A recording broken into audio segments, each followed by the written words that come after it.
With its millions of acres of working forest, this nationally protected expanse attracts nearly 1 million visitors every year. In addition to birds, deer, and fish, those headed for the land may find themselves face to face with something not of this world. Whether you believe something sinister lingers in the forest, the pain of families who have lost loved ones among its trees is very real. How can we help reunite those missing with their loved ones? This week's episode is The Mysteries of the Mark Twain National Forest.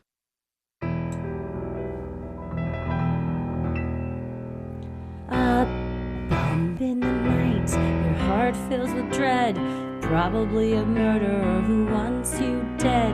It could be a ghost, a demon, or worse. Perhaps you're the victim of a witch's curse.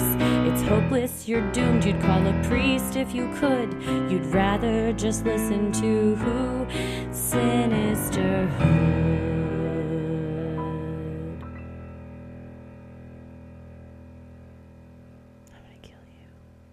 Well, we've had it first. We did. This was one of the topics that was given to the Getting Into It patrons to vote on. We chose runners-up from past votes it was a narrow margin, and we have a tie. We had a tie between this one and another one, so next month we already have it picked for what it's going to be. Yeah. Because, and actually that was one of the comments that was like, oh, even if it doesn't win, can you do it? So we're going to do both of them. That one's got a little more involved as far as some legal analysis. So we want to give it its due time. So we'll absolutely jump into that one as well. But thanks for everybody in the Getting Into It tier who so thoughtfully voted on this. And I believe this was one of the suggested topics from a listener as well. So, or multiple listeners as well. So we appreciate if you sent this in. Thank you very much because we have learned a lot. I'm particularly... I have a healthy fear of the forest. You do too. Now, I did not know. I'm scared of fault lines. So who knew? Learned a new thing. Mm-hmm. Yeah. People always ask us, what are the cases that keep you up at night or that you think about a lot? And mine are always missing person cases. And if you haven't watched the David Politis, several documentaries now of Missing 411, he's also written many, many books. If you want to have your mind fucking blown, check it out. It is creepy, wild stuff. And I went down a rabbit hole last night after watching an interview with him on Beyond Belief. And wow, I mean, it's just some things were brought up on that, possible theories as to what's going on that I had never considered, that now I don't think I'll ever be the same now that I know this could possibly exist. It's eerie, it's scary, and as we'll see, it's something that is very, very common, not just in Mark Twain National Forest, but national forests in general. Mm-hmm. And it begs the question of, is it just because it's rough terrain and there's a lot of places that things can get hidden or buried and people can't get to? Or are there portals that we're accidentally fallen into and then we can't get back out of? Yeah, why were those areas chosen to be protected? We don't know. This one's a fascinating mixture of first-person accounts of interactions folks have had in the forest as far as having something unsettling, possibly supernatural, and then actual true crime cases where what people are now doing in response to this rash of missing persons and frankly having the area used by unscrupulous evil people who use it as a dumping ground and sometimes a hunting ground, and possibly in some of the missing persons cases it could be that they were sought out because they were taken in nature. We should all have that ability, right, to go out and just enjoy nature by ourselves. But there could be, if you have millions of acres there, you never know what's out there. And when we were at Big Bend on our honeymoon, I told Perry, I looked out, there's shit out there we'll never know. Oh, yeah. I mean, it's just vast. It's huge. Every time we drive by a densely forested area, whoever's in the car with me, I just say, how many bodies do you think are out there right now? Because that is exactly where my mind first goes. Because like you said, there's just too much terrain for everything to be searched. And imagine all the stuff that has been found, but there's a lot of stuff that hasn't. It's just like the ocean. There's too much shit out there. We don't know what all's there, and we never will know what all's there. And I was reading it. You're exactly right, because it's so huge. This is the national forest, and all the national parks are important. This one is very important as far as conservation efforts in Missouri, and it helps with the logging economy and things like that. So, there's something to be said for having a beautiful place that you can go and hike in Muir Woods, or Yosemite or whatever. So I think we'll see when we get into it towards the end, as far as what we can do as a society to push our government and go like, hey, we want to keep these, but we also want to be safe. Could you maybe come up with some ways that we feel more comfortable going into areas like this? And you see, somebody like David Politis, who's dedicated their career to cataloging these stories, and then people that have come up with databases and pushing the government to do things like that. So I think this is a journey we're all going to take into Mark Twain National Forest and cover a lot of ground. Have you ever been? I have not. I've been to St. Louis. I've driven through Missouri. I've driven through like the Ouachita Mountains, which are further south, but this is all like the Ozarks. So it's the side of Missouri, an area of Missouri that I've missed on my cross-country treks between Dallas and Chicago. What Same. I'll be in St. Louis in just 2 weeks for my brother's wedding, and I was looking at a map thinking, could I get close to it? I don't think we're going to have time. But I was trying to figure out a way to go see some of this stuff, because some of the stuff we're going to talk about, you can go see. So I'm always down to investigate things like this in a safe manner, Yeah, stuff we've covered. It's always, that's one of the benefits of going on tour, is the firsthand experience that we have with the stuff that we've researched. So, and now we've wrapped the tour. So thank you to everyone that came out to any of the shows. We had a blast. We've got a lot of fun, exciting stuff still on the horizon for the rest of the year. So stick with us. But we're not done traveling, because we're going to Just for Laughs Montreal, because Christy, I don't know if you all know this, in addition to being a superstar comedian, amazing mom, a story sommelier for Freaky Friday, Christy Wallace is a fantastic actress on stage and on screen. And You're too kind. Well, you're amazing. I was only good because of your direction. Oh my gosh, thank you. Paris and I are co-directors. I was like, you listed me as a director, right? He was like, yeah, you directed. I was like, all right, just making sure. Very much you directed it. Paris, our good friend Todd, wrote a short film called Coleslaw. Paris and Heather co-directed it. I co-starred in it with Todd and a very funny friend of ours, Emily Gee. And it has been accepted to Just for Laughs, the comedic shorts division. So we are headed to Montreal next week, and I'm super stoked. We're going. We're going to make friends with all of the comedians there. We're like, everyone, we're just here get to ready schmooze and make friends. You don't know yet, but you're about to have 2 new best friends, 3 really, because Leanne's going too. It's coming. And get ready, Pete Holmes, because we're coming for you. You don't know it yet, but you're about to have 3 new best friends from Texas. Like Bob Odenkirk, I know you and David Cross are really close, but do you have room for 3 more? Have you ever heard of Mr. Show with Bob and David and Christy and Heather? I would love, oh my God. Because we think it would be great. My dream come true. Oh, my heart just grew 10,000 sizes. It will be so fun. So if you have Montreal recommendations, send them our way. Oh, yeah. Tell me where to get that poutine. Man, I had a taste of it in, we weren't even in Canada. We were in Boston. But it was so good, and I'm chasing that poutine high now. So let me know. And we all know why we're really going. That Reunited. Sweet, sweet TH. The Tim Hortons is back, baby. I'm going to have so many ice caps. It's going to be a problem. People call me... I'm trying to think of a joke, but you call me thick because I like that Tim Horton ice cap. I was about to make a possibly inappropriate joke involving the Titanic. Oh, God. But I don't even know how it was going. I just thought ice cap. Too soon. Yeah. It's too soon. Probably is. I think I thought that because I recently saw something about the Titanic, and that is still horrifying to this day. But yeah. Well, I'm Christy. I'm Heather. And let's get into it. Mark Twain National Forest spans over 3 million acres, spreading over 29 counties throughout Missouri. It is home to several wilderness areas, a range of volcanic mountains, and the largest spring on national forest land. Named for author and Missouri native Mark Twain, the forest is home to more than 750 miles of trails. Outdoor enthusiasts can enjoy hiking, horseback riding, and mountain biking. Countless waterways provide a scenic backdrop for canoeing, kayaking, and fishing. Aside from its natural beauty, Mark Twain National Forest has gained a more sinister reputation. Paranormal author Stephen LaChance told the Travel Channel, When I think of Mark Twain National Forest, I think of an evil place. I've had nightmares about the place. There have been several documented run-ins with paranormal beings in the forest.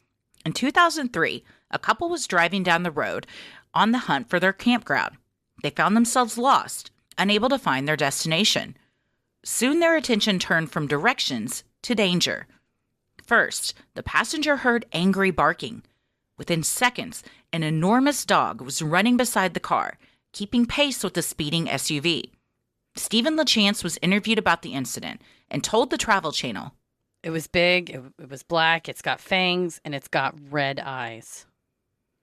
if you want a good laugh, watch this episode. And when this creature appears, I laughed out loud. And I knew you would. The whole episode is very fascinating. It's great. We got a ton of information from it. However, this specific, whatever kind of CGI was used, it looks as if the front legs are stationary and the back legs are moving. So it looks very unnatural how it's running, quotes. It's something else. I mean, if you were driving down the road and you saw a dog who only running from the back legs and somehow the front legs were part of it, you'd be scared too. Especially if it had glowing eyes and was giant and had fangs. They did not spend the budget on the CGI. No, but they did a lot of other great stuff. Full circle, Stephen LaChance is the one that wrote about the Union, Missouri Screaming House, which we covered in episode 118. When I was watching this, I was like, Stephen LaChance, wait a damn minute. Same guy. There you go. He's an expert in the Missouri paranormal. The couple sped up, but the canines seemed to keep pace. The maximum speed of a wolf is around 37 miles per hour, while the max speed of a coyote can reach up to 43 miles per hour. Their car was well above both those speeds, so the couple was terrified of what this animal could possibly be. Eventually, once they traveled fast enough, the pair was able to leave the beast in their rearview mirror. One theory as to what the animal may have been is a demonic beast known as a hellhound.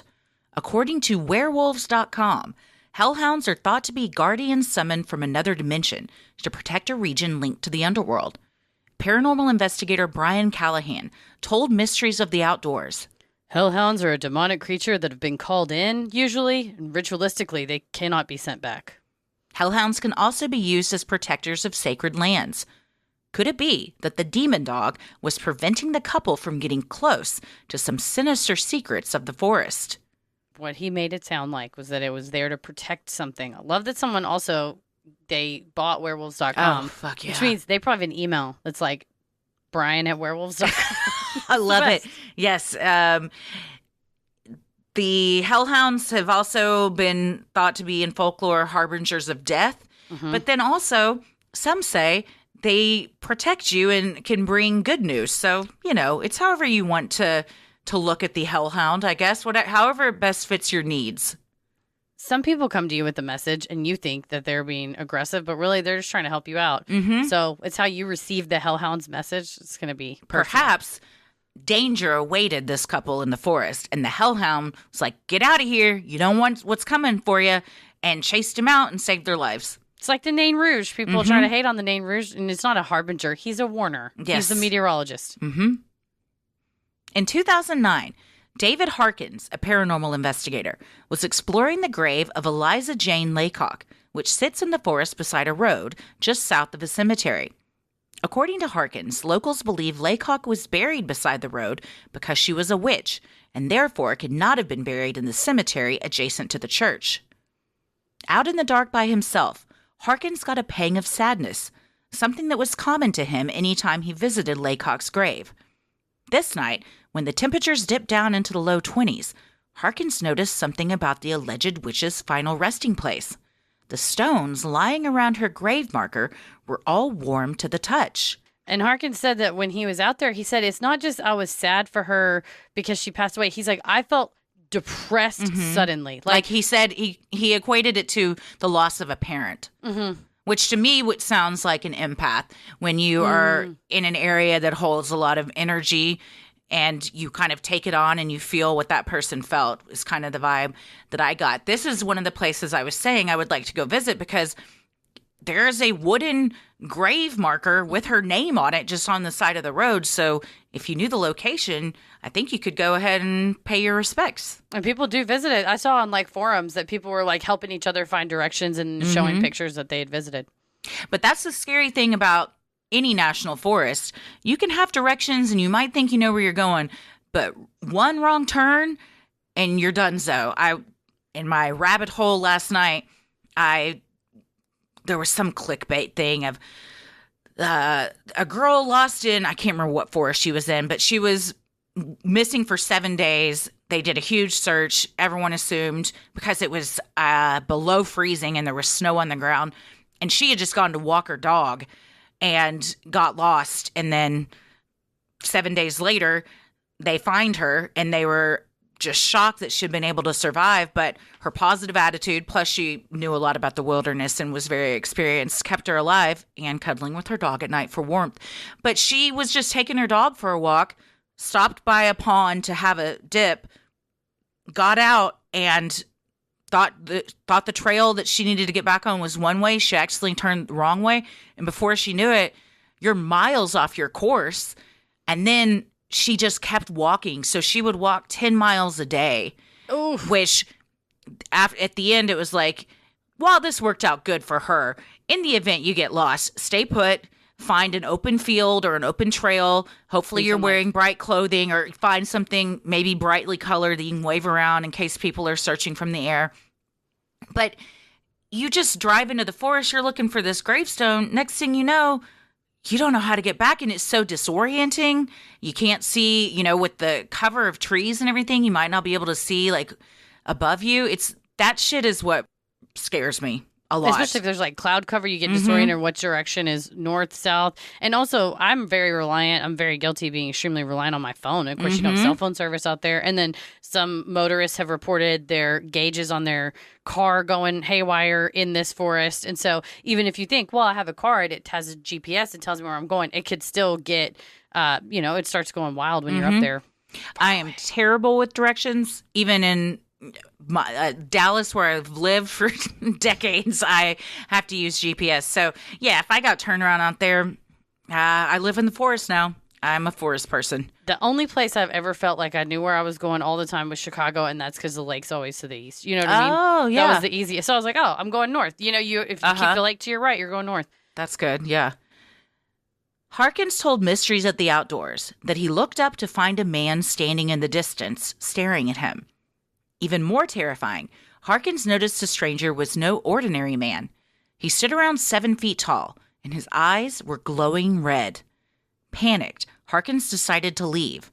When he looked over his shoulder one last time, he saw the man flicker a few times before he disappeared. And the reenactment shows he looks a bit like the Hat Man. He looks like a combination of the Hat Man and Slender Man, kind of. Yeah. Yeah. And then the flickering is, he described it as when sunlight comes in Venetian blinds, kind of, that kind of look. In the reenactment, it almost looked like static on a TV when a picture is trying to come through, but it can't fully. But you're out in the forest at night doing anything, and you look up and you see a person standing off in the distance looking at you. Hell no. You got your hands on some unusually hot rocks. You can see an old pilgrim staring at you. Get out. Paranormal investigator Brandon Callahan told Discovery Plus that he believes the paranormal figure was actually a demon that had been summoned using black magic. When a coven or a person is practicing some sort of ritual, they'll want that area protected so outsiders won't have a tendency to wander in. So they're going to call in protectors, and they can manifest themselves in human form or any other form. So perhaps the witch or those still in connection with her want her space to be sacred and are protecting it, much like the Hellhound protects things. This demon might be doing the same thing. Yeah, maybe he's protecting her grave. Indeed, the rumored practice of the dark arts in the Mark Twain National Forest has been around for centuries. Stephen LaChance told Mysteries of the Outdoors that he believes this may explain the gruesome scene he stumbled upon one day while exploring the forest. I came across a pasture one time. It was full of deer, and the deer were all dead and mutilated. And I'm not talking 1 or 2 or 3. I'm talking 20, 30. It was pretty weird and unexplainable. Was this a reenactment? Because it looked very real in the show. It may have been photographs of Okay, it looked pretty else. real, and they were, if something is just going for the stomach entrail region, that's what it looked like. Like they'd been disemboweled and their heads and everything were intact. But he speculated it could be some type of dark arts practice or something of that nature, or hellhound. Hellhounds got to eat. Alien. Hellhound does got to eat. I would read that children's book, Hellhound's got to eat. And it's about having a nutritious, balanced diet. When we covered in our Salt Lake City show, when we covered Skinwalker Ranch, we talked about the mutilation of the deer and how that was very commonplace. So and their interpretation in that area is that it's related to extraterrestrials. In 2011, Bud Steed, a paranormal investigator, was in an area of the forest he described as real creepy kind of place, especially when it starts getting dark. Bud was out there following up on an incident reported to him where a motorist suffered unexplained car instrument malfunctions. When Bud took a walk near the area, he heard something unusual, telling the Travel Channel, Heard this really low, throaty kind of growl. I don't even know how to describe it. I spent a lot of time in the woods, and it was like nothing I'd ever heard before. Bud prepared for a fight once he heard the sounds of footsteps. He then saw a figure walking nearby. Just as soon as the footsteps began, they stopped. He tried following the figure into the forest, but as soon as he got closer, the figure disappeared before his eyes. He told the Travel Channel, It's just one of those experiences you can't explain. There are maybe 5 or 6 paranormal investigators interviewed for this, and I hope they get some type of a real world show for them because they all have just black leather jackets, several rings, the Silver necklace. Yes, silver cross necklace. They all have the look. They all seem like nice people. Oh, yeah. Who enjoy what they do and are very passionate about it. Give them a reality show, you cowards. We want to see 6 paranormal investigators picked to live in a house, and we want to see what happens. One forest. What happens when things stop getting polite and start getting real. Yes. Real weird. This would be a terrific show, and I honestly can't believe that it hasn't already been done. I would watch a reality show. Fuck yes. Yes. And like we were talking about this with like they're going to go about their methods different ways. Like, oh, you use this type of spirit box. I actually use this one. Or I don't use a spirit box. I use this instead. You know, there's like a hierarchy of like. Yeah. Oh, yeah. There's some arrogance. There's some, for sure, this is the right way you hunt ghosts, you idiot. A field with a lot of experts. There's always infighting. Oh, so. yeah, for sure. Oh, yeah. But real weird Mark Twain, I would watch that. Sinisterhood will be right back. You know, I left my daggum Athena Club razor at home on the very last leg of the trip, and I panicked, bought a drugstore razor, and I cut my freaking dang ankle. What a mistake. It's like you're back in middle school and you're shaving for the first time. Until you have to do something like that, you forget how good you've got it with the Athena razor. I was like, with my Athena razor, I don't have to think about it, but I was hacking my leg up like a freaking bushes in front of my house. The magic starts with the Athena Club razor blades. They're surrounded by a water-activated serum with shea butter and hyaluronic acid, so you get a silky, smooth shave that actually leaves skin soft and hydrated, not stripped dry. And the blades are spaced out to let hair and shave cream pass through easily, so you don't have to take a ton of passes over your skin to remove the hair. Fewer passes means less irritation on your skin and cutting down on razor burns and ingrown hairs. The razor kit is only $9 with free shipping and comes with 2 blade cartridges, a magnetic hook for shower storage, and your choice of handle color. I got the rose color because I just love it. It makes me feel just happy when I look at it. But there's all sorts of colors. They even have black and white to neon and pastel. I got the navy blue. And oh, you know what? I'm getting navy blue next. Oh, it's great. It's good looking. You'll also never have to worry about dull blades because you get refills sent on your schedule. Just choose how often you need the fresh blades. Athena Club sends them automatically with free shipping. So you always have the best blades for the best shave. Also, you've got to try the Cloud Shave Foam. It is so thick and it actually stays on while you shave. So many of the other ones, they're so thin and then they get water on them and it just falls off. It just dribbles right off. This is thick and luxurious. It stays right on your legs so you don't have to constantly reapply. Plus, it leaves your skin nourished and moisturized. It is seriously amazing. Some of them can be chunky. This one's not like that. Why deal with razor burn and wasteful disposable razors when you could be getting the best shave of your life with the Athena Club Razor Kit? Get 20% off your first order at athenaclub.com with promo code SINISTER. That's ATHENACLUB.com with promo code SINISTER for 20% off. Now a word from our sponsor, BetterHelp. I did a meditation yesterday, and it's one of the suggestions for stress relief that I've discussed previously with my BetterHelp therapist, and laid on a yoga mat with a little neck pillow, and it was so lovely. How long did you do it for? It was only 10 minutes, and I really felt refreshed afterwards. Sometimes that's all it takes. How well would you take care of your car if you had to keep the same one your entire life? That's how our brains work, so why don't we treat them that way? How we care for our minds affects how we experience life, so it's important to invest time and care into keeping them healthy. There are plenty of ways to support a healthy brain, like learning a new language, taking power naps, meditating, and there's also BetterHelp online therapy. I like to keep in touch with my BetterHelp therapist with messages, doing the live chats, do it in the studio so I don't have to waste time commuting. It's also 10,000 degrees, so I don't have to leave my house. Can do it in the comfort of my very own home. And that's BetterHelp, online therapy that offers video, phone, and even live chat therapy sessions, so you don't have to see anyone on camera if you don't want to. It's much more affordable than in-person therapy, and you can be matched with a therapist in under 48 hours. Our listeners get 10% off their first month at betterhelp.com/sinister. That's betterhelp.com/sinister. One possible explanation for the creepy incidents involves fault lines buried deep in the forest surface. A 150-mile-long fault line called the New Madrid Seismic Zone runs across 5 states and right through the Mark Twain National Forest. Between December 1811 to March 1812, the New Madrid Fault was responsible for the most devastating earthquakes in U.S. history, ranging in magnitudes of 8.4 to 8.8. The quakes were so powerful, they made church bells in Boston ring and caused a fluvial tsunami in the Mississippi River, making the river run backwards for several hours, according to History.com. That is so significant. Boston is 1,200 miles from Missouri. Yes, it's insane.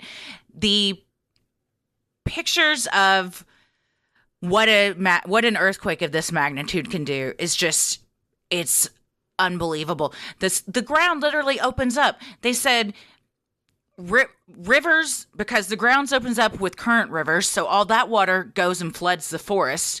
But then new caverns open up from the ground splitting. The water goes into that, so now you got new rivers. Which I never thought about. Would make sense, but I never thought about that. They ain't on the map. This shit's confusing. Yeah. That's why you got to update the map. But I had never thought, oh, yeah, that's a way that a river could get made, is an earthquake, and then water just floods into it. Yeah, you got the crack. The water just goes in. Win-win. Luckily, because there wasn't a ton of people that lived in the area, the death toll wasn't as high as it would have been otherwise. There were still around 1,000 deaths. But now, if this happened in most areas, I mean, it would be catastrophic. But it kept happening over the course of months. So you got all these people that lost their home. Now they're living in tents. They got another earthquake coming a month later. And it said most of them survived because they didn't have a house to fall on them. That's true. God, son of a gun. Oh, well, we're good for a while, right? Nope. No. It starts rumbling again. There are seismologists that are monitoring this, right? They'll give us a heads up, won't they? Earthquakes are the scariest type of natural disaster to me because I don't know about a heads up, but I believe of all the natural disasters, you have the least amount of warning, if any warning, for this. Hurricanes, you usually got a couple days. You can see it Tornado, coming, still very comes on quick, but you've got maybe 15 minutes, I think, is usually what it is. But an earthquake, you're just sitting there, and all of a sudden, the ground opens up. Something you take for granted is solid ground to walk on. Yeah. My brothers have been in a couple because they live in LA. One of them, my brother Zach, was in the shower, which he said, if you want the shit scared out of you, just be the most vulnerable you can be, naked in a shower when a fucking earthquake starts. That will make your stomach fall out of your ass for sure. There was one in Texas a couple years ago that I did not feel, but a lot of people that lived around here said that they felt. Do you remember that? I can't recall if I was living here at the time or not. I think it may have been in Oklahoma, but a couple of people I know said they were sitting on the couch, and it's almost like this feeling like you're kind of in the ocean, like it's just like woo, like this wavy kind of like woozy feeling with the ground. If it happened where I lived, I didn't notice it. I'm falling down all the time just trying to walk normal, so there's a good chance that I wouldn't have noticed it. Sometimes I just fall over. Bloomberg wrote in April of 2022, headline, fracking boom turns Texas into the earthquake capital of the U.S. What? A state not known for earthquakes has been hit so hard it's poised to overtake California and Alaska. Well, if you have seen the cinema blockbuster Earthquake 10.0, you will know that this is the plot to that. Yep. And the fracking is what does this all in. That is shocking news to me because I don't think that they happen that often. At least I don't read about them. It looks like it's primarily in West Texas and the Permian Basin where the majority of the drilling is happening. And it interviews people that live there and what damage it's done to their homes and things like that. Because your houses, if you're living in an area where there's not usually earthquakes, you build a house assuming you're not going to have that happen. Versus California, they have designs. And we were talking about that when we were on that water taxi in Tampa about hurricane proofing windows and things like that. But man, yeah, and exactly what you said. One of the residents said during a hurricane or tornado, you can hide or take cover or you can leave. But during an earthquake, there's nowhere to hide. I find it to be the scariest of all the natural disasters. Yeah. And I didn't think I would have to worry about them. But apparently now, I mean, West Texas, we're still hundreds of miles away from that. But a big enough one, we're going to feel that here. This is a fun fact. Geologists, you're absolutely right. And it will be, they're getting larger and larger. But geologists don't understand really why. But they agree that it's actually the disposal of the wastewater rather than the actual fracking of the shale rock itself that causes the movement of the earth. And so they're trying to determine a way to distribute the water out in a safer fashion so as to avoid all that. You know what? Thank you, geologists. Yes. And thank you, seismologists. Thank you, engineers. Easy. Thank you, all of those people that do that because I have no clue about it. And I'm glad others do that can keep us safe. Over a 5-month period, 2,000 tremors occurred, causing the geography of the region to drastically change, according to Mysteries of the Outdoors. Additionally, the powerful quakes liquefied the ground in certain areas, releasing a thick, toxic black smog in the air, making it difficult at the time for people to breathe. That sounds like something not of this world. This was 1811 to 1812. The ground opens up, smoke billows out. You're like, well, hell is here. The devil's coming. Yeah. I mean, if that's what you believe, right? Oh, yeah. I mean, and it makes sense that you would think those types of things because there hasn't been a lot of other stuff to come around yet to give you a different point of view. No. The shots from the forest, there is still like smoke pouring out of trees and mist. It's very creepy and eerie. Oh, certainly. And gorgeous it would be, also, but also creepy and eerie. Well, it would just be very disorienting as well. Lack of clean air wasn't the only problem brought on by the smog. Some believe the demonic forces previously trapped underground were released into this world after the quakes broke apart the ground. According to Stephen LaChance, the paranormal activity is caused by the fault line. Paranormal investigator Brian Callahan agreed, telling the Travel Channel, when you have a fault line as large as the Madrid, nobody should be surprised that the Mark Twain National Forest is wrought with demons and monsters and ghosts because you're directly accessing this underworld that we're completely unfamiliar with. So in this theory, if I'm understanding Brian Callahan correctly, hell is real and it's really under us. They're our downstairs neighbor. That's what it sounds like he is saying. I think so. I was always under the impression if the ground cracked open and you fell in, there was dinosaurs on the other side because I watched The Land of the Lost. Oh, you know, I've never seen that. Was that the premise? Oh, the original Land of the Lost was, I think, in the 60s or 70s, and they did a 90s remake, and I was just entranced by the 90s remake. It's a family. The premise is this family's in their Jeep, and they accidentally drive through the forest into this crack, like a earthquake crack in the ground, and they end up in prehistoric times. Wow. Is this animated? No, it was real live action. What were the dinosaurs? Like real, they were animatronics? Yeah, I mean I think Land of the Lost is where it's there's dinosaurs. Is that the one with Sleestaks? I can't recall. But there was a film they did a 2009 remake with Will Ferrell, and Danny McBride, who I love, but I have not watched the remake. It was just based on the two television shows that came before it. Interesting. I was unaware of that. But, maybe that's where they all gone. We all thought that they were extinct. Turns out they're just living down in the core of the earth. Marshall, Will, and Holly were the characters' names on that show. Okay. All right. It's a good show, though. Perhaps this exposure to the underworld is responsible for the demonic grunts people have reported hearing in the forest. Hellhounds protecting their territory.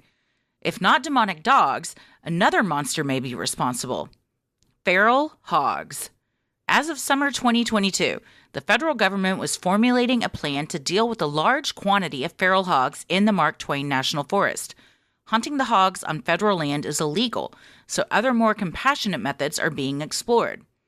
Still, there may be yet another monster making its presence known in the forest. First of all, hogs can take over a place. Oh, they're rough. They just start mating and they will take over everything, and they do become a legitimate problem.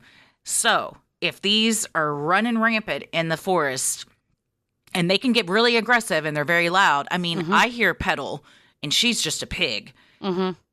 She sounds like a demon a lot of the times. So if you're out hunting or you're in a tent in the middle of the night and you just hear that, I'd lose my shit.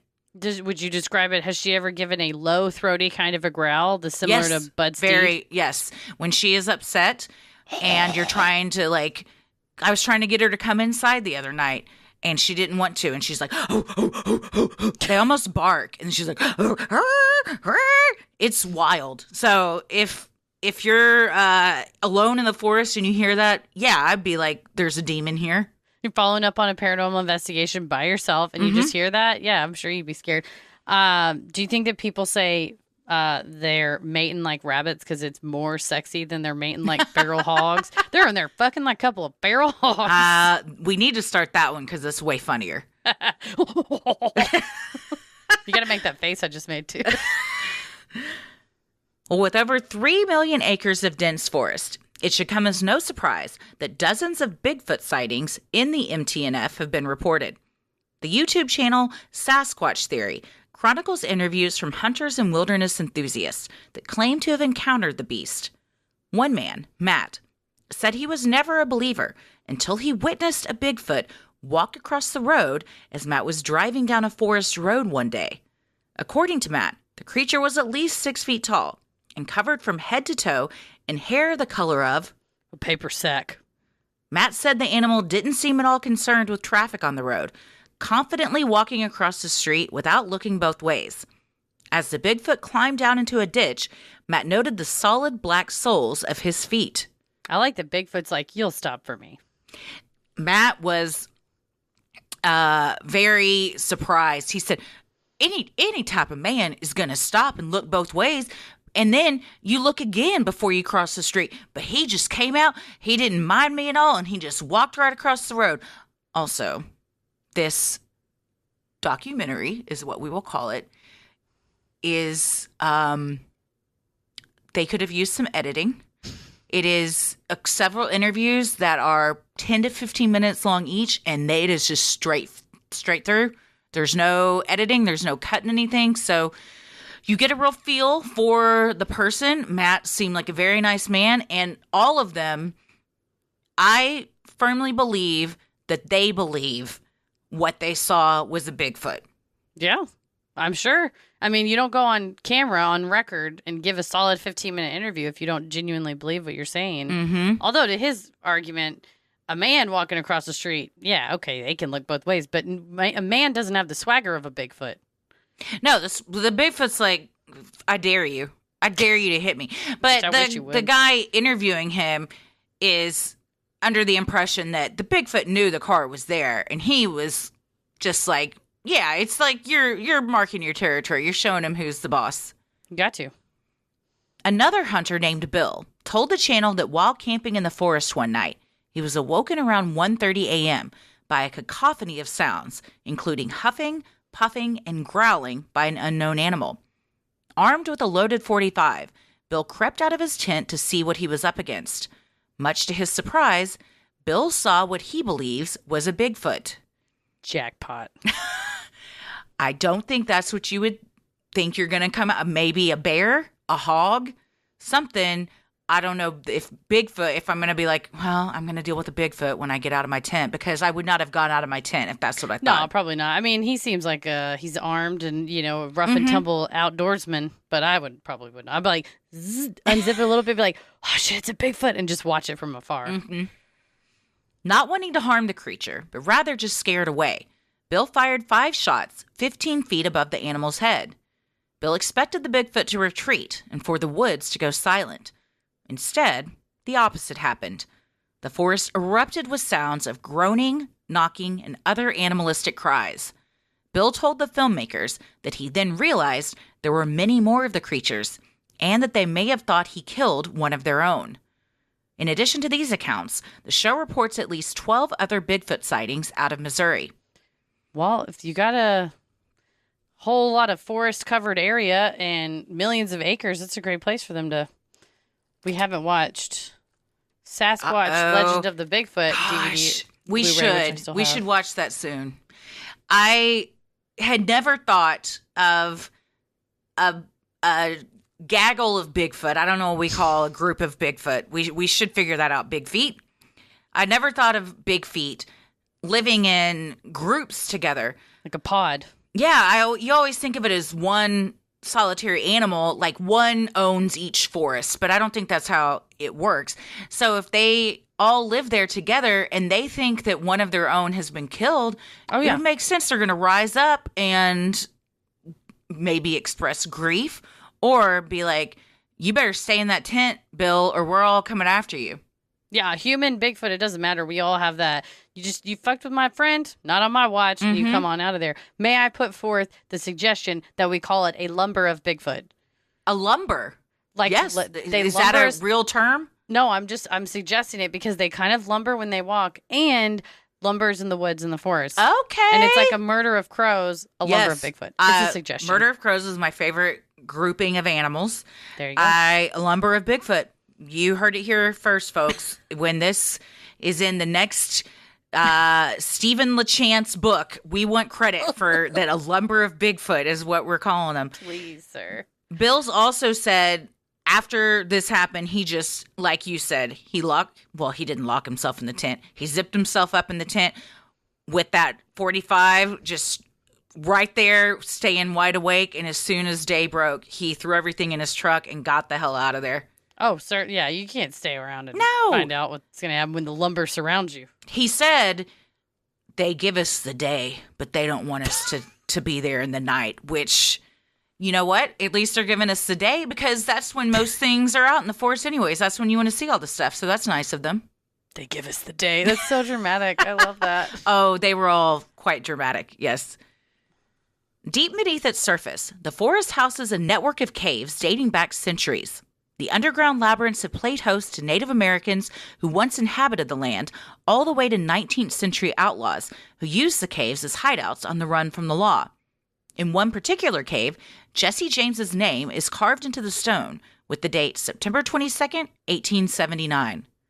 This is pretty impressive to see. They show this on the Mysteries of the Outdoor.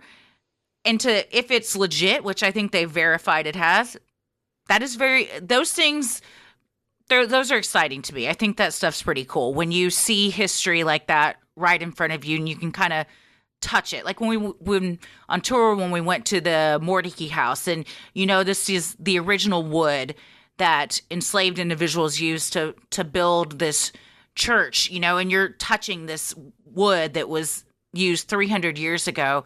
That sort of stuff holds energy, in my opinion, and it's neat to be able to experience that too. It's definitely electric to have and preserve, and that's one thing the Mordecai House in Raleigh does. And also, the whole purpose of a national forest, national park, is this preservation of land, and that's one of the stated. I think it's the Wilderness Act. That's the stated goal, is to have the personal sense of calm that you have to know that cave will still be there for generations. That's the purpose of protecting certain areas of land, and we didn't do great as a country on the front end as far as mass genocide and taking the land. But if there's any way to possibly kind of try to continue to maintain it, I think that's the beauty of a place like this. That if we can keep the hellhounds out. Yeah, that's step one. Well, outlaws aren't the only ones that have used the caves as a hiding place for their loot. Some believe a hall of records containing history, artifacts, and medicine of a lost civilization is located in one of the many caves. In 2000, a Native American shaman reported being led to the cave while blindfolded by a tribal elder. The shaman had been chosen to learn the tribe's oldest and greatest secret, the location of the Hall of Records treasure. Local historian Charles Teague set out in search of the cave after hearing the legends. After searching for years, Teague claims to have discovered the location of the cave in the Mark Twain National Forest. He says it is underneath the Missouri Mystery Mound, a location he found after mapping fault lines in the area. This man is also quite a character.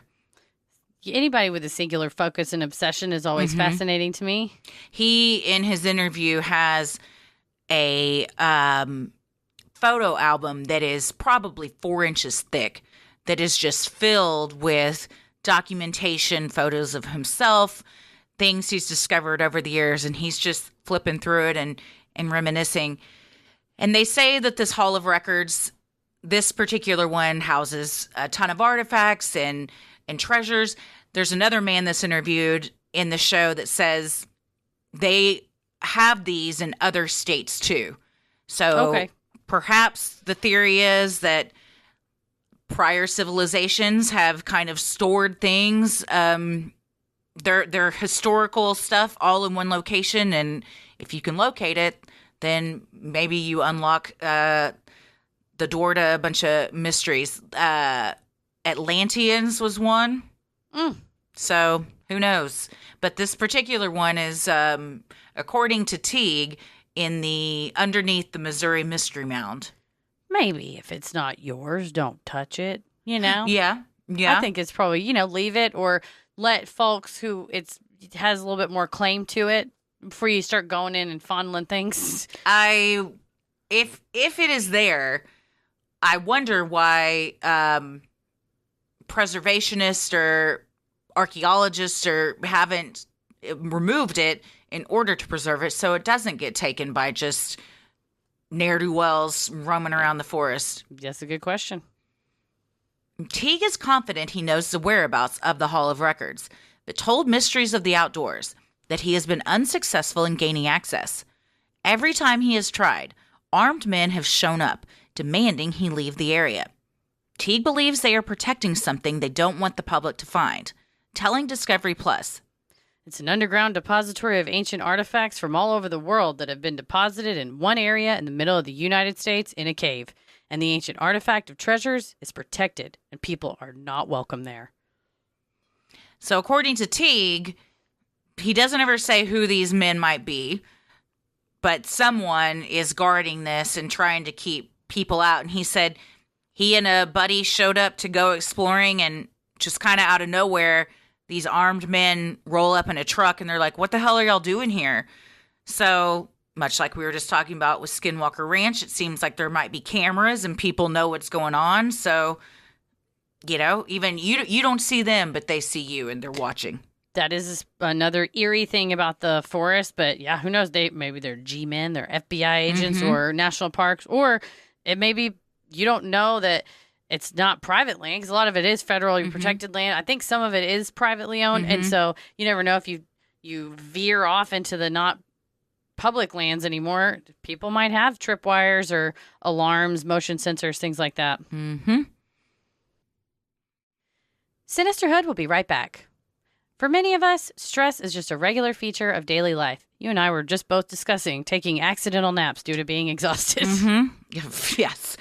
And when it gets more intense in a short time, like being on tour and being super tired, stress can trigger physical reactions like dramatically increased hair shedding and thinning. And what's wild is that people usually lose about 50% of their total hair before they even notice an increase in shedding. But now there's a way to stop stress-related hair loss in its tracks and spark new, stronger growth. Prose specializes in custom hair care, and now they also make custom hair supplements that help reduce excess shedding and spark fuller, thicker hair growth with just 2 capsules a day. I got my hair cut not too long ago, and I've been taking these capsules, and I already need another haircut because it's growing faster than it was. It does look lush. I feel like your hair does look thicker and shinier. It is thicker. Thank you very much. Well, they really work. You just heard it. Multiple studies show that over 90% of women taking Prose hair supplements saw less shedding, more growth, and improved overall appearance in just 90 days. Try your own custom hair supplements and you'll get 15% off. Get yours at prose.com/creepy. That's prose.com/creepy for your free in-depth hair consultation and 15% off custom hair supplements. Before you book any brunch, you pore over lists and lists of reviews. So why not do the same when you're booking a doctor's appointment? With ZocDoc, you can see real, verified patient reviews to help find the right doctor in your network and in your neighborhood. After all, finding the right doctor is just as, if not more important, than finding the right plate of Eggs Benedict. And this is what we both use. I got my primary care doctor, who then got me my excellent gastroenterologist, all because of ZocDoc. So thank you, ZocDoc. It opens up all sorts of doors, doesn't it? ZocDoc is a free app that shows you doctors who are patient-reviewed, take your insurance, and are available when you need them. On ZocDoc, you can find every specialist under the sun. Whether you're trying to straighten those teeth, fix an achy back, get that mole checked out, or anything else, ZocDoc has you covered. ZocDoc's mobile app is as easy as ordering a ride to a restaurant or getting delivery to your house. Search, find, and book doctors with a few taps. Find and review local doctors, read verified patient reviews from real people who made real appointments. And now, when you walk into that doctor's office, you're all set to see someone in your network who gets you. Go to ZocDoc.com, find the doctor that is right for you, and book an appointment, in person or remotely, that works for your schedule. Every month, millions of people use ZocDoc, and we are 2 of them. It's our go-to whenever we need to find and book a quality doctor. Go to ZocDoc.com/creepy and download the ZocDoc app for free. Then start your search for a top-rated doctor today. Many are available within 24 hours. That's ZocDoc.com/creepy. ZocDoc.com/creepy. Though theories on supernatural incidents in the forest have gained popularity, for families who have lost loved ones in the Mark Twain National Forest, the horrors they face are undeniably real. With harsh weather, stringent topographical conditions, and lack of communication services, national parks like Mark Twain become the final resting place for scores of people each year. In 2015, 57-year-old Linda McLaughlin went missing from the Sunset Hills area in Missouri. She was in the middle of a divorce from her husband, John. After Linda filed for divorce, John threatened her, leaving her friends and family concerned for her safety. They shared 2 adult sons and were due in court for a hearing related to the divorce the week she went missing. Police utilized GPS to track both Linda and John's devices to the couple's place of business the night of her disappearance. Officers tracked John's phone to a family farm that night, then back to the farm the next day, where he continued on to a remote area of the Mark Twain National Forest. When law enforcement searched the area around where John's phone had pinged, they found Linda's remains. After delaying for 2 years, John McLaughlin finally pleaded guilty to voluntary manslaughter, tampering with evidence, and abandonment of a corpse. He was sentenced to 23 years in jail. This is definitely a heartbreaking story, but it does show the value of GPS being able to, track a cell phone signal if you have probable cause. In this case, she was in fear for her safety. It's sadly a case that happens. You hear over and over again when you have a spouse threatening another spouse in the heat of a nasty divorce. Mm-hmm. In 2020, 29-year-old Brittany Gorman went missing. Her car was last seen at the Buck Hollow access area leading into the Mark Twain National Forest. Her eyeglasses were inside her car, and a pool of blood had formed near her car door. When law enforcement officials interviewed her estranged ex-husband, Dylan Hanger, he denied involvement. After further questioning, Hanger admitted that the two got into an argument about their children and a government stimulus check. During the fight, Hanger stabbed Brittany to death. He then placed her body in his trunk and drove into the Mark Twain National Forest, where he dumped her corpse. After questioning, Hanger led officers to the location. Since the crimes happened on federal land, he faced federal charges of second-degree murder and tampering with physical evidence. In May 2022, Hanger finally pleaded guilty to the charges. He faces the possibility of life in prison, but currently awaits sentencing. So if you kill someone on federal land, the charges are different than if it was not. Yeah, and you go through a different court system, and you end up at a different prison. You have federal penitentiary. Absolutely, yeah. So that's what this is. The area where the altercation happened was on federal land, and it's when you hear they had an argument about their children, Mm-hmm. heart-wrenching, because that is who is hurt the most out of this. Oh yeah. And the short-sightedness and the anger and the hatred of a person, and it's like you hate someone more, you're more angry than you love your kids, that's an epidemic of having angry spouses, possible previous domestic violence, I don't know, but at least in this case, absolutely domestic violence that it overshadows even the love you have for your kids. Both of these cases, Yeah. be it They had young two adult children kids. or adult sons, they both lost a mom. The Charlie Project, a publicity vehicle and clearinghouse of information for missing persons, lists several currently missing persons associated with the Mark Twain National Forest. In 1996, Robert C. Garman and a female acquaintance from Arkansas were enjoying time out in the Missouri wilderness. According to NAM US, he and the acquaintance had been partying for several days with other friends in the forest. On September 24, 1996, Robert was seen arguing with a male and female acquaintance. After the argument, he walked into a wooded campground area and was not seen again. 2 days later, horseback riders came upon a woman who was disoriented and badly bruised. Upon help arriving, the woman told the authorities that she had been sexually assaulted and that Robert had been murdered. According to the victim, her assailant shot Robert in the face. His body has never been recovered, and the case remains opened. On April 19, 2016, David Carl Heitman had an appointment with his social worker. That was the last time he was seen alive. 2 months later in June, that same social worker conducted a home visit and found the residence empty. 4 months later, in October of 2016, a bag of clothing and identification documents belonging to David was found by a hunter in the Mark Twain National Forest, about 2 miles off the road. The location was over 100 miles from David's home. Local authorities searched the area, but there was no sign of David. He remains missing, and his case remains open. That's haunting.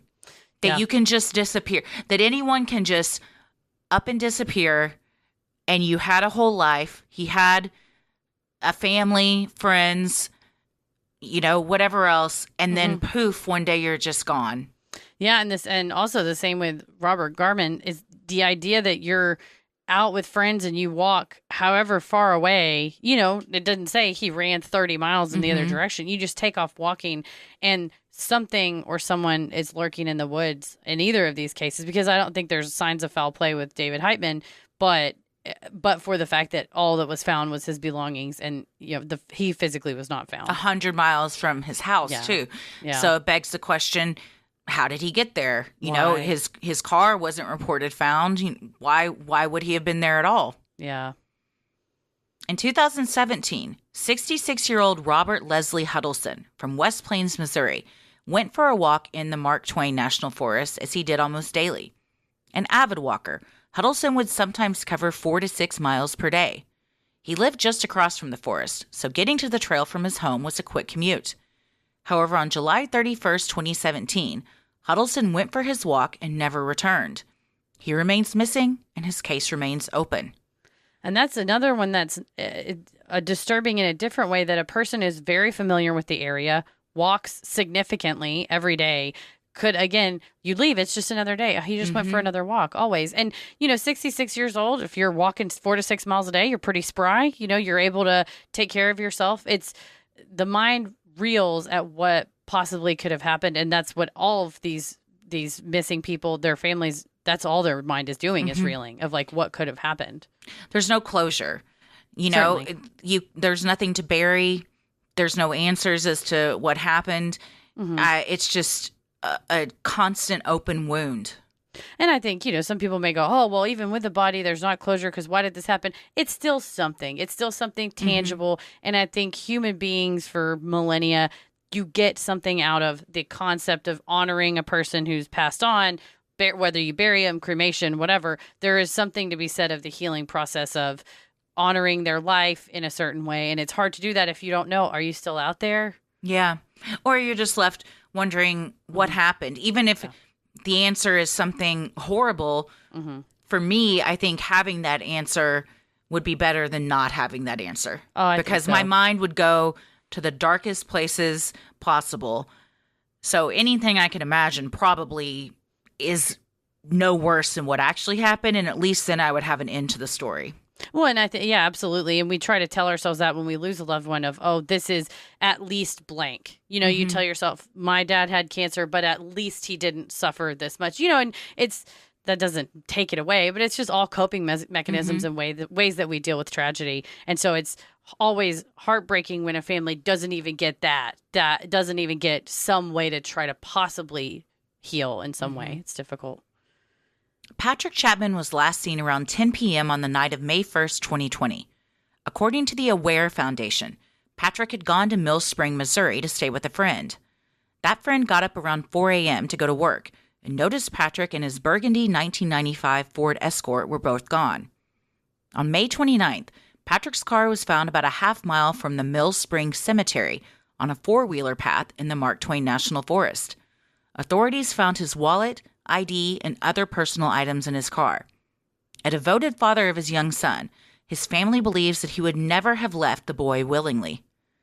His family has established a Facebook page to gather volunteers to help search, as well as any information.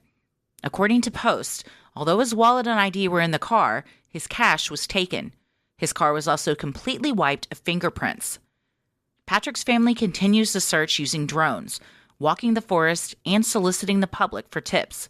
Patrick's son, Jackson, now 13 years old, is aiding in the efforts alongside the boy's mother, Patrick's sister, and the rest of his family. Despite the fact that the police have not officially declared this a homicide, his family is looking for any possible suspects who may have caused his disappearance.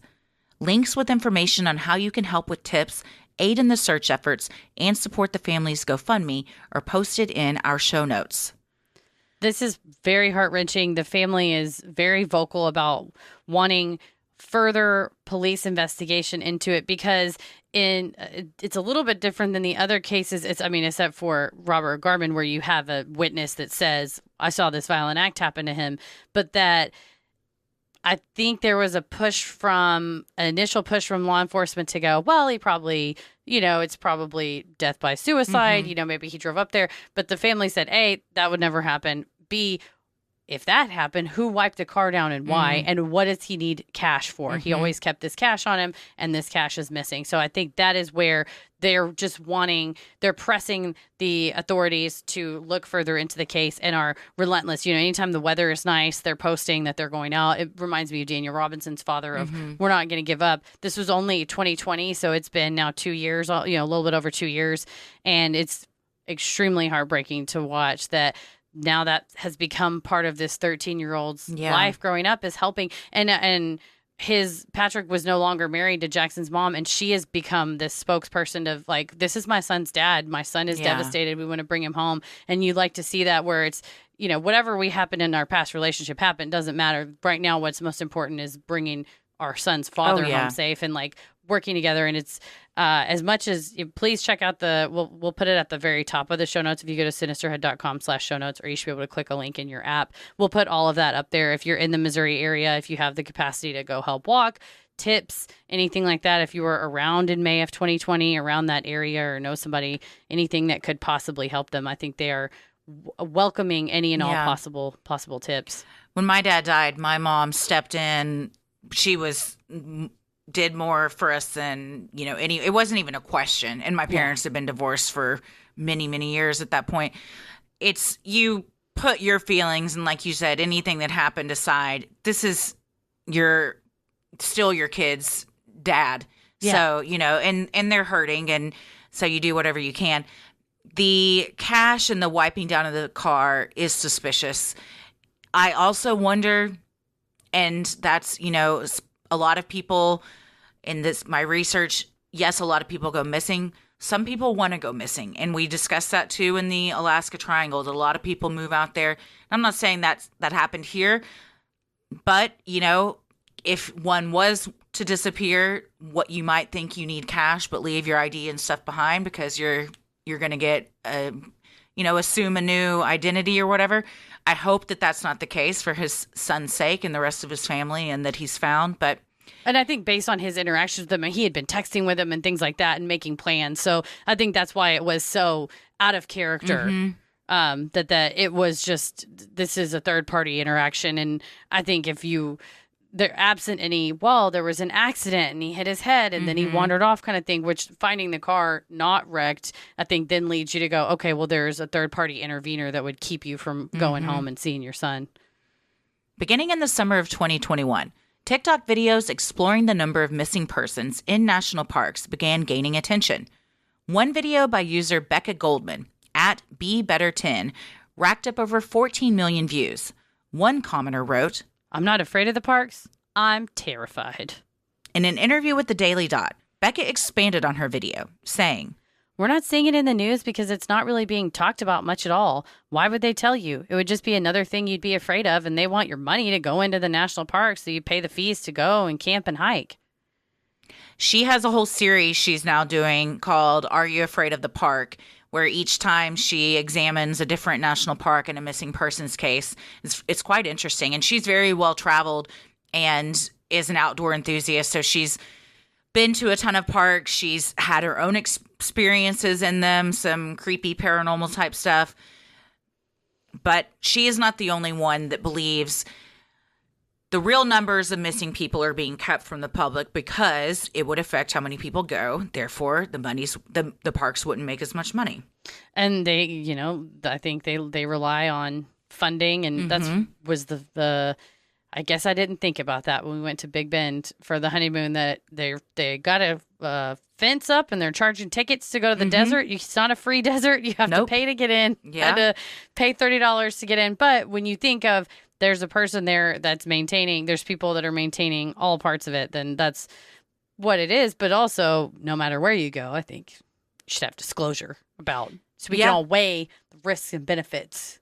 Well, and also if you're paying to go there, then you should know that, part of that is there's a certain assumption of safety that would come with that I'm paying for this. It's a ticket. I'm here. You have my name. You sold me a ticket. Therefore, if I don't come back, you have my name and I'm missing, and I should be added to a database of missing people. Yeah, could you maybe just keep tabs on who all's here? I think that'd be helpful. I noticed we went on one of the hikes, there was a thing that was like, this is extremely dangerous. You will get heat exhaustion if you do not bring water, wear a hat, wear sunscreen, all yada, yada, yada. But it was like at the entrance of the park. And I thought, man, I bet you there are people. And I saw some of them walking past us. Of course, I had a big hat on. I was wearing like a UV shirt, had a ton of water because I'm like anal retentive, and had a little bracelet that's like paracord with a compass on it. If you snap it apart, there's a knife, there's fishing line, there's a flint to start a fire. It's just like 8-in-1 bracelet. Love it. Paris accidentally traveled with it. I was like, babe, because you brought a knife on a plane, so don't talk about it. You tried to. They took it from you and you had to mail it back home. Damn it. But I think about, there are people that easily just wander out here and go, it'll be fine. Oh, yeah. And I do appreciate the National Park Service as much as they can trying to warn people, but just be over prepared. Maybe we could be over prepared. When you went on those hikes, were there help stations ever? No, it was. So if shit goes sideways, you better hope your cell phone works. Yeah, there was at the entrance of one of the hikes where you get to go up along this ridge and you're basically in the Rio Grande. There was a little kind of, I guess, like they put up not a billboard, but where, you put up like a bulletin board where there was, FYI on the park and things, and there was a little sandwich board and a bathroom. But I know that there's rangers patrolling, but I didn't see like a station, and there wasn't stuff along the way. It was just like signs that said, "Hey, if this is flooded, don't walk in it." And I was like, somebody walked in it. That's why that sign's there. Well, a lot of times you don't realize how deep it is until it's too late. And that's what they said. They said, you think you can handle it. You cannot. We're here to warn you. You cannot. And the same with the heat. They were like, you cannot. And I have been absolutely guilty. I'm not shaming anybody. I am the world's worst about going, I could do that. I have passed out running around a pond. I have given myself impacted colon from being dehydrated because I decided to run 10 miles around White Rock Lake and drink a Jarritos Mandarin soda afterwards rather than like water. So I'm a person that's like, I can do that now, not so much anymore in my older years, but I can see how if you're just like, oh, it'll be fine, it'll be great, and you just run out there and you go, oh, I just had no idea. So I'm glad that they're up in the signage and things like that. The education's probably number one thing, but maybe, I don't know, help stations, lifeguards, do they have those? Did you ever see a ranger walking around? I saw them in like Jeeps and stuff and at different, when you pass by. So they're kind of patrolling to make sure there's no one stranded and stuff like that? Yeah, and I think that, it's at least Big Bend, and when I was there in March, it was a sufficiently populated. Like, there were families and tons of people. So if we had seen somebody, and our cell phone worked 50% of the time, which, again, I'm talking shit about not preparing. I did not download offline maps. That's on me. The good thing about Big Bend is they give you a map when you come in. So we were able to follow like an old school paper map. But I am very reliant on the but the virtual map on my phone. And I thought, well, shit, I got to taking it back to the old school with this map here. One major barrier to publicizing the search efforts for missing people in national parks is the lack of a reliable, centralized database maintained by the Department of the Interior, the parent organization of the National Park Service, or NPS. While the NPS does maintain a list of active cold cases, experts estimate it does not necessarily include all persons who have gone missing. David Politis, author of Missing 411, told journalist John Billiman that he believes the number of those who go missing is so significant that the NPS must keep the real figures hidden, saying, "It would shock the public so badly that visitor numbers would fall off a cliff." When Politis filed a Freedom of Information Act request to the NPS on all the data of missing persons, he was told it would cost him $1.4 million in fees, according to the Daily Dot. That said, Politis doesn't necessarily agree with the sentiments of the recent viral videos, telling Billiman, "I don't think there's a grand conspiracy to keep the numbers hidden, but the National Park Service certainly doesn't advertise that there are dozens of still missing visitors in Grand Canyon or Yosemite, and a county sheriff isn't going to put a missing person on his re-election poster." They don't make it easily known, or even someone like Politis, who is an ex-cop, has dedicated decades of his life now to this cause and helping people find missing loved ones and exploring forests and trying to find a common thread as to why this is happening. Even he can't get the numbers. So just a regular person, there's no way. Yeah, and I think that the thing about FOIA is they're allowed to charge you, like, this is the cost of the human hours it would take to get all this together and give it to you. $1.4 million is a lot of people hours. Yeah, which you could then draw the conclusion there's a lot of people missing that it would cost that much to get you all that information. And you have the issue of if it is somebody that's from a local area that is possibly missing on parks land, if then local law enforcement has that information and they're not sharing it, this issue of not sharing across law enforcement at the various levels, that then you have essentially somebody's going to fall in between a bureaucratic crack. So why doesn't the National Park Services have to keep records? That's a great question. It may just be that there's no affirmative requirement to do that, as far as they don't have a lot of times you see with these, like the IRS or the FTC or whatever, that the Congress has the authority to make the law, and then it leaves rulemaking up to the individual organizations. And so it may just be that it's cost prohibitive. I mean, right there, $1.4 million is just to gather the information. They may not have the ability to, the funding to create a network or something like that. So you see the importance of someone like Politis, or we're going to see this next person that's created this database, because you have, like, it's the private sector stepping in where the government hasn't directed funds. Or you don't want people knowing how many people are going missing in these forests. Yeah. Or you conveniently just go, man, it's expensive to maintain all that. And the people who it's their actual families is like, I don't fucking care how much it costs. If you can charge for people to come in here, then you can allocate that money to go to finding the people that are missing. Of the people that have been reported, Politis said it's 1,600 that they know of. Mm-hmm. But that number is far, far higher. And then you have, like we'll talk about in our forthcoming Supreme Court roundup, you know, if you have jurists or lawmakers that go, well, life really isn't worth that much money and it would be too expensive, and 1,600 people is not very many. And you ask yourself as a voter, does that align with your beliefs? Is one person missing enough to create a database? I think so, right? Like, because if there's one, there's more than one, you know? Well, we know there's at least 1,600. And I think that's conservative. And that's a conservative estimate. You add a zero to it. You go, wow, you know, we probably do need to know what's going on in there. Yeah. Politis doesn't write off, though, that unexplainable forces may be at play. While he is careful to keep an open mind and not subscribe to one particular theory, he shared with George Norrie of Beyond Belief some of the more popular theories he has heard over the years. Unsurprisingly, alien abductions rank high. However, Politis points out that unexplained aircraft has never been reported in the area when a person has gone missing. To this point, Norrie speculated whether the extraterrestrials were so advanced that they were able to teleport humans from a distance unable to be seen from Earth. Or they get sucked in Land of the Lost style. I had never considered this, that perhaps the aliens are so advanced that they don't need to, their spacecraft, or as they call it, which I guess if you're in the know, you just call it craft, which sounds really cool. To be like, was there craft in the area? That the craft doesn't have to come that low to the ground, that wherever they are, they just go zoop, and they just zap them up in the blink of an eye. Maybe if they're up so many thousands of feet, that they have some type of powerful ray that just to teleport. Yeah. Yes. That was pretty terrifying to think of. This interview is fascinating. I've watched it 3 times now because I love both of these guys.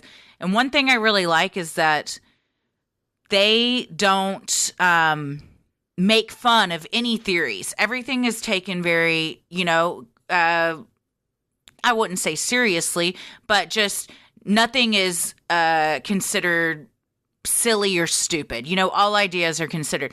But Politis is very careful to be like, I'm not going to say what it could be. There's a lot of things that people have suggested. You do get the impression that he has an opinion, but he just doesn't share it. He toes the line pretty carefully. Well, you want to be respectful of the people that are missing, but at the same time, keep an open mind. If you just go, there's no way it's anything except the terrain, then I think you're doing a disservice to people and go, listen, I'm not saying go out and look for Bigfoot or extraterrestrials or whatever, but just keep an open mind on possibilities and just search as much as possible in order to bring them home. And I think that's probably why Politis is like, I'm not writing anything off. I'm not saying it is or it isn't this thing, because at the end of the day, he just wants people to be brought home, or at least answers. Yeah, and like I said, you can go down a rabbit hole with all of this. He goes into a bunch of information about certain types of people, specifically very intelligent people in specific areas of employment. Physicists, physicians tend to go missing more than others, which they discussed, if it is aliens, are they picking at certain people, kind of curating people for whatever they're abducting them for. It's all just It's a mind fuck. Yeah, seriously.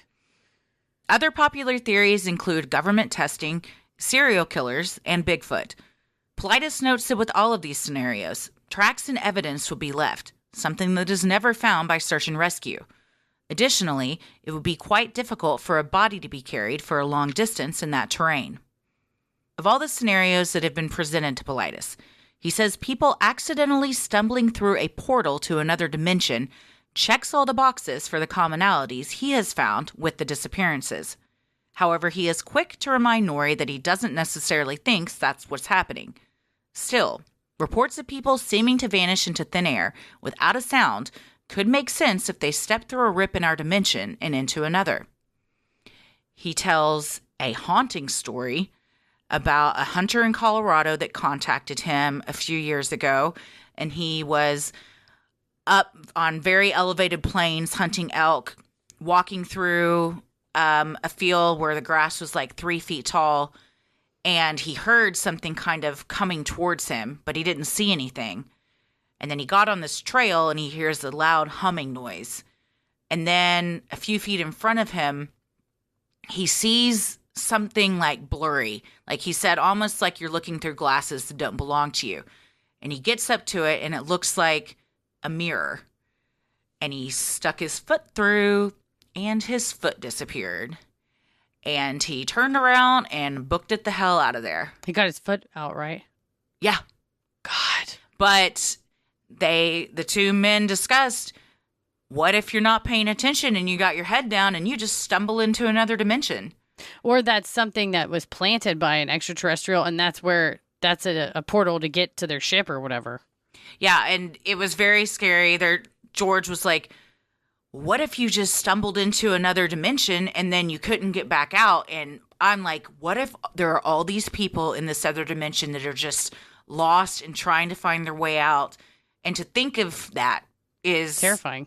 Yes, because if the new space telescope has shown us anything... Dude, I was just thinking that. I was like, we can't say. They're radio waves they caught today from another galaxy. Really? Yes. I didn't see that. So, and you it's see those pictures? The images are... It's mind-blowing. Yeah, so to think that we're unique or that other things don't exist is just arrogant. Of course, that's not true. But to think that maybe you can just accidentally be minding your own business and you just stumble into another dimension is horrifying. But he said, I'm not saying this is it, but of all the information collected in my books by all of us and all of our researchers, these tick all the boxes of, he said, the common things that happen with these disappearances, and not just in the Mark Twain Forest, but Yosemite primarily and other forests as well, that the person that goes missing, if they're in a group, are either the first person at the line or the last person at the line. And usually they have to stop for something and the group leaves or whatever, or they wander off and then it's like they just vanish. There's no sign of them.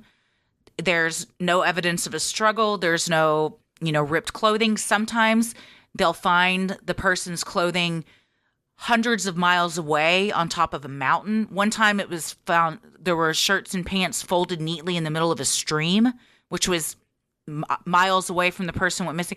So it's why and how is that happening? Your face looks like I don't want to think about all that. I know. Horrifying. Well, we discussed it when we did our missing 411 cases quite a while ago, and it's something I still think about. But if you go out one portal and come in another, and there's all these other theories of perhaps it's gods that are picking people for their own purposes, and then they don't meet their needs, so they send them back down to Earth, and those are the ones that are found deceased because they didn't cut it in the other world or whatever. So I'm not going to be able to cut it in another dimension. I'm barely cutting it in this one. I don't know. It'd have to be a lot easier dimension than the one we're living in right now. That's true. I'd be interested to see another dimension, though. Yeah, that's just, man, that is the encounters like that where someone has walked up to what looks like a mirror and then can stick their foot through. Good for you for pulling your foot out, buddy. I would have too. I thought for a minute, would I have, or would I have been like, I gotta see what this is gonna be? Get your phone, push video, record, stick that through. Oh, go around, that's rotate, smart. pull it back through, watch the video. And What then you if go, something? okay. What if a hand grabs you and yanks you through, though? You got to leave that phone behind, or do I? I probably go after it. That's my why you pictures go are in saved. for your phone. Yeah, My pictures same. are on there. No, they're Uh-huh. on the cloud. You can have my phone. Yeah, it's I've told you before, my brother has said if aliens came to him and were like, we're taking you right now, but you can never see your loved ones again, he's peacing out. He's going Can't be because mad at he can't not know what is out there. So I don't think now with kids and a husband and everything, I'd just dive right through. But there might have been a time in my life where I'm like, let's see where this goes. And hopefully it's not, I'm stuck in some Twilight Zone dimension with a bunch of lost souls just wandering around. No, that would be not a good choice. Horrifying. Noting the lack of publicly available information, outdoor enthusiast and graduate student at the University of Texas at San Antonio, Josh Leal, launched the website Missing in U.S. National Parks and Forests at missingnpf.com in October of 2020. The website was created with the goal of supplying a centralized resource for those with an interest in supporting investigative efforts. Those with missing loved ones can add their stories to the database, and those looking for ways to help can visit the site for more information. Politis also has a site and a YouTube channel that documents tons of cases in Canada and the U.S., and people can write in with their stories to him as well. And he's very transparent and open on his videos, and he has a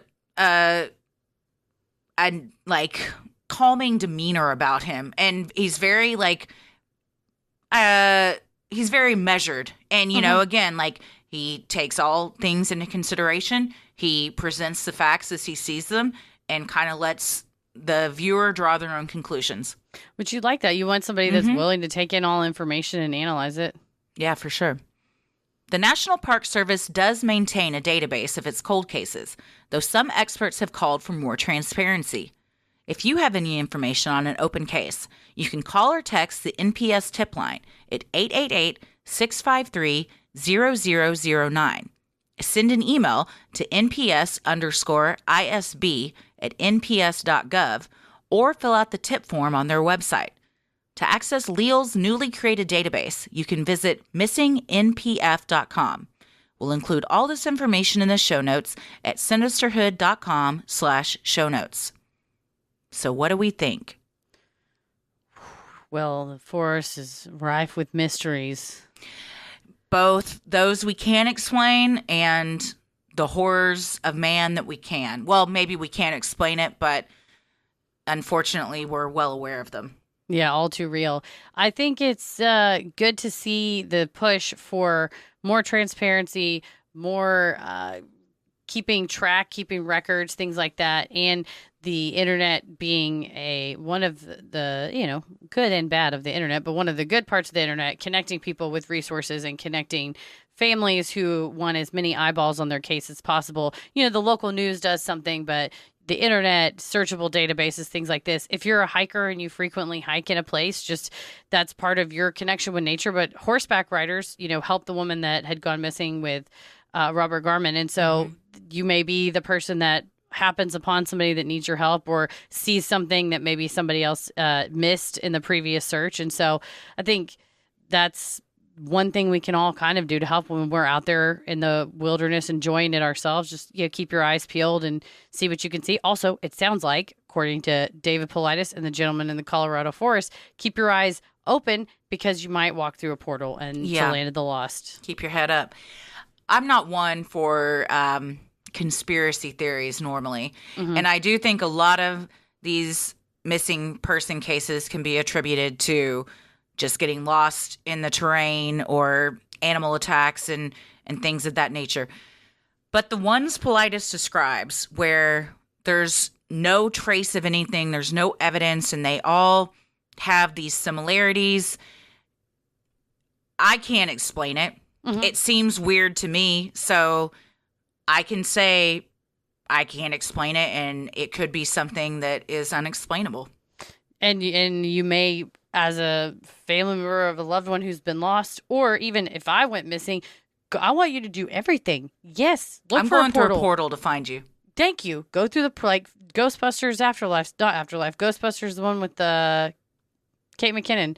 Oh yeah, they jump down the portal. Anything like that where possibilities. I think, and if somebody like David Politis or others who are out there exploring these possibilities, then I think that's all the more helpful. Mm-hmm. Yeah.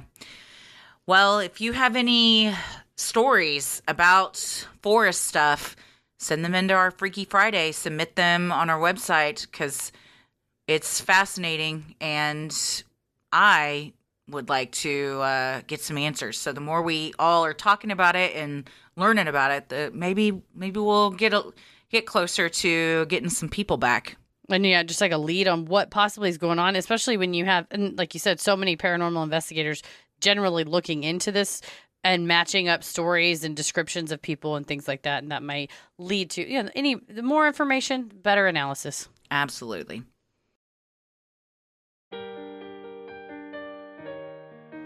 We love providing Sinisterhood to you at no cost, so if you like what you hear, consider supporting the show by donating to our Patreon. We're a small operation, creating the show for you by researching, writing, recording, and producing it ourselves. Any amount is sincerely appreciated and helps offset the cost of making and hosting the show. As a thank you, you'll also get some sweet perks like ad-free episodes, a Sinisterhood sticker, membership to our exclusive Patreon Facebook group for those enrolling the airwaves and getting into it tiers, a special shout-out on the show, a monthly bonus minisode. This month, we're going to be discussing Ezra Miller, and patron-exclusive video and audio content, including Am I the Asshole?, Relationship Advice, Judge Christie, Dear Sinister, True Crime Headlines, and so much more. Our patrons in the Getting Into It tier are also able to vote on a bonus content segment each month that they would like to see us live stream. This month's live stream is going to be on July 21st at 8 p.m. Central, and Reddit Am I the Asshole has come in first place, so that's what we'll be discussing, and that is always makes for a fun and interesting time. And also, patrons in the Getting Into It tier get to vote on a monthly one topic for the main feed, and this was it. So thanks again for everybody that voted and who supports the show. We have a True Crime Headlines coming out this week where we're discussing the case of Ryan Grantham, the actor from Diary of a Wimpy Kid that murdered his mom, and some updates on the Gabby Petito case, what was found in the journal from Brian Laundrie. So that will be dropping this week. You also have the fun perk of access to our Discord server, where you can connect with other fans in real time and discuss the latest in true crime, share personal ghost stories, or just post adorable pictures of your pets. We hop on occasionally, and we host monthly Q&As on Crowdcast, where you can ask us all your burning questions. This month's is going to be on the 20th at 8 p.m. Central. For patrons not in the U.S., you have the option of paying pounds or euros, saving you the cost of the conversion fee. Annual memberships for all tiers are also now available. Those that select this option will be rewarded with a free month of membership. For more details on all of this and specific member tiers, visit sinisterhood.com and click Patreon on the top banner. And make sure you stick around after our sign-offs to hear your shout-out. So many of you have been tagging us in pictures of you sporting your sweet Sinisterhood merch. Keep those pictures coming. If you want to get some cool Sinisterhood swag like t-shirts, mugs, totes, and even clothes for your kiddos, visit sinisterhood.com. Click on Shop on the top banner. The best thing you can do to help us grow is like, review, and follow on Apple Podcasts, Spotify, or wherever you listen to your podcasts. And please tell a friend who you think would like us to check us out. You can also click the three dots at the top and share any episode. You can also go to our curated Spotify playlist where you can pick any category of things if you're into cryptids, true crime, cults, whatever, and listen to those episodes or share those with a friend. It means so much to us and really helps podcasts like us get more exposure. You can get the curated playlist at sinisterhood.com/playlist. You can follow us on Instagram and Twitter at SinisterhoodPod, and you can like us on Facebook at Sinisterhood. Christy, where are you at? I am on Instagram at Christy M. Wallace, and I am on TikTok and Twitter at Christy or GTFO. Heather? I am on Twitter at MCK versus the World, and I'm on TikTok and Instagram at Heather versus the World. As always, the devil rules the airwaves. Keep it creepy.